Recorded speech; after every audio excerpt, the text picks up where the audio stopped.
Maayong hapon, ani lang butuhan on news update sa Butuan City Public Information Office. Malampuso nga gihimo ang cardiopulmonary medical mission sa Philippine Heart Center nga gipahigayon sa Butuan Medical Center adlaw Sabado.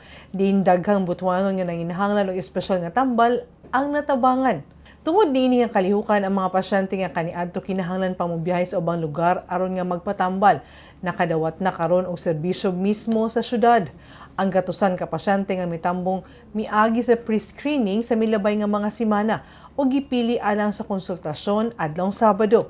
Ang mga pasyente nga dunay posibleng sakit sa kasing-kasing ug baga, padayon nga susihon o tambalan sa mga espesyalista gikan sa Philippine Heart Center.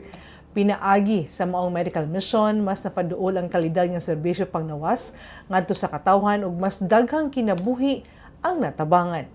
O makatong updating adlaw alang sa mga updates, follow and like ang official Facebook page, Instagram ug subscribe sa YouTube channel sa Butuan City Public Information Office. Ako si Charmaine Awitan. Daghang salamat ug dalaygon ang Dios.